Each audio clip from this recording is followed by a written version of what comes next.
नमस्कार दोस्तों, मेरा नाम है सौरभ नायक और आज मैं आपको एक रूसी लेखक निकोलाई गोगोल की कहानी नाक पढ़कर सुनाने वाला हूँ। इस कहानी का अनुवाद मूल रूसी से मैडम चारुमती रामदास जी ने किया है और मैडम चारुमती रामदास जी ने English and foreign language university में रूसी भाषा और रूसी साहित्य पढ़ाया है। तो आज मैं आपके सामने उनका ये अनुवाद पेश कर रहा हूँ। 25 मार्च को पीटर्सबर्ग में एक बड़ी अद्भुत घटना घटी। नाई इवान याक्लोविच, जो वज़नेसेंस्की मोहल्ले में रहता था, उस दिन बड़ी सुबह जाग गया और ताज़ी डबल रोटी की खुशबू उसे गुदगुदा गई। पलंग पर कुछ उठकर उसने देखा कि कॉफ़ी पीने की शौकीन उसकी धर्मपत्नी भट्टी से गरम गरम डबल रोटियां निकाल रही है। प्रास्कोविया ओसिपवना, इवान याक्लोविच ने कहा, मैं आज कॉफ़ी नहीं पीऊँगा, उसके बदले प्याज के साथ गरम गरम डबल रोटी खाने को दिल चाह रहा है। मतलब यह कि इवान याक्लोविच को दोनों ही चीज़ें चाहिए थीं, मगर दोनों की एकदम मांग करना संभव नहीं था, क्योंकि प्रास्कोविया ओसिपवना को ऐसे नखरों से नफरत थी। खाए बेवकूफ़, डबल रोटी ही खाए, मेरे लिए अच्छा ही है, बीवी ने सोचा। उसके हिस्से की कॉफ़ी मुझे मिल जाएगी। उसने दन से डबल रोटी मेज़ पर पटक दी। इवान याक्लोविच ने शरारत के तकाजे से कमीज़ के ऊपर गाउन पहना, खाने की मेज पर बैठकर डबल रोटी पर नमक छिड़का, प्याज के छिलके निकाले, हाथ में चाकू लिया और बड़ी अदा से डबल रोटी काटने लगा। डबल रोटी के बीचों बीच 2 टुकड़ों में काटकर उसने उसे ध्यान से देखा और हैरान रह गया। डबल रोटी के बीच में कोई सफ़ेद चीज़ चमक रही थी। इवान याक्लोविच ने उंगली से छूकर देखा, ठोस है। वह बुदबुदाया, ये कौन सी चीज़ हो सकती है? उसने उंगलियों के चिमटे से उसे खींचकर बाहर निकाला। नाक? इवान याक्लोविच के हाथ ढीले पड़ गए। वह आंखें फाड़ फाड़ कर टटोलता रहा। नाक? बिल्कुल नाक, और तो और जानी पहचानी है। इवान याक्लोविच के चेहरे पर भय की लहर दौड़ गई, मगर यह भय उस हिकारत के मुकाबले में कुछ भी नहीं था जिससे उसकी बीवी उसे देख रही थी। अरे जानवर, किसकी नाक काट लाए? वह गुस्से से चीखी। गुंडे, शराबी, मैं खुद पुलिस में तुम्हारी रिपोर्ट करूंगी, डाकू कहीं के। मैं 3 आदमियों से सुन चुकी हूं कि दाढ़ी बनाते समय तुम कितनी लापरवाही से नाक के पास चाकू घुमाते हो कि उसे बचाना मुश्किल हो जाता है। मगर इवान याक्लोविच तो जैसे पथरा गया था। वह समझ गया था कि यह नाक सुपरिटेंडेंट कवालियोव की है, जिसकी वह हर बुधवार और इतवार को दाढ़ी बनाया करता था। रुको प्रास्कोविया ओसिपवना, मैं इसे रूमाल में बांधकर कोने में रख देता हूँ, थोड़ी देर बाद ले जाऊंगा। मुझे कुछ नहीं सुनना है। क्या मैं कटी हुई नाक अपने कमरे में रहने दूंगी? पुलिस को मैं क्या जवाब दूंगी? ओह छिछोरे बेवकूफ़, ले जाओ इसे फौरन, जहाँ जी चाहे ले जाओ, मुझे दोबारा नजर ना आए। इवान याक्लोविच को काटो तो खून नहीं। वह सोचता रहा, समझ नहीं पाया कि क्या सोचे। शैतान जाने ये कैसे हो गया।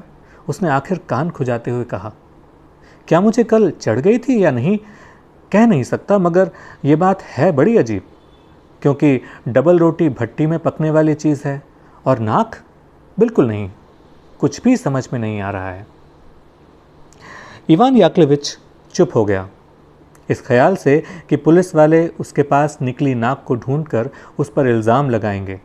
वह पगला गया। उसके सामने चांदी के तारों से जड़ी लाल कॉलर और तलवार घूम गई और वह थर थर कांपने लगा। आखिरकार उसने अपनी बाहर जाने वाली पोशाक और जूते पहन लिए और प्रास्कोविया ओसिपवना की गालियों के बीच नाक को एक गंदे कपड़े में लपेट लिया और बाहर निकल आया।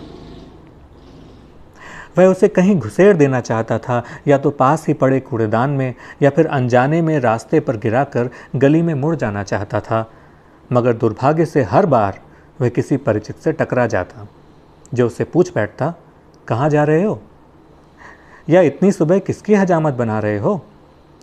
मतलब यह कि इवान याक्लोविच को मौका ही नहीं मिला। एक बार तो उसने गिरा ही दिया, मगर दूर से चौकीदार छड़ी से इशारा करते हुए चिल्लाया, उठाओ, तुमने कुछ गिरा दिया है। और इवान याकलोविच को नाक उठाकर जेब में छिपानी पड़ी।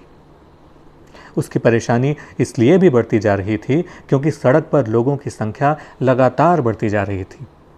दुकानें भी खुलने लगी थीं। उसने इसाकेव्स के पुल पर जाकर नाक को नेवा नदी में फेंक देने की सोची। क्या ऐसा हो पाएगा? मगर माफ़ कीजिए, मैंने आपको इवान याकलोविच के बारे में कुछ भी नहीं बताया, जो एक सम्मानित व्यक्ति था। इवान याकलोविच अन्य रूसी कारीगरों की भांति पियक्कड़ था, और हालांकि वह रोज़ दूसरों की दाढ़ी बनाया करता, उसकी अपनी दाढ़ी बढ़ी हुई ही थी। इवान याकलोविच का कोट चितकबरा था, मतलब वह काले रंग का था और उस पर कत्थई पीले सेब बने हुए थे। कॉलर उधड़ गई थी, 3 बटनों के स्थान पर सिर्फ धागे लटक रहे थे। इवान याकलोविच बड़ा सनकी था। जब कभी सुपरिटेंडेंट कवालियोव दाढ़ी बनवाते समय उससे कहता, इवान याकलोविच, तुम्हारे हाथ हमेशा गंधाते रहते हैं, तो इवान याकलोविच उल्टे पूछ बैठता, गंधाने क्यों लगे? मालूम नहीं, मगर गंधाते ज़रूर हैं। सुपरिटेंडेंट जवाब देता और इवान याकलोविच नस्वार सूंघकर इस अपमान के लिए उसके गाल तक, नाक के नीचे, कान के पीछे, दाढ़ी के नीचे, यानी जहाँ जी चाहता वहीं साबुन पोत देता।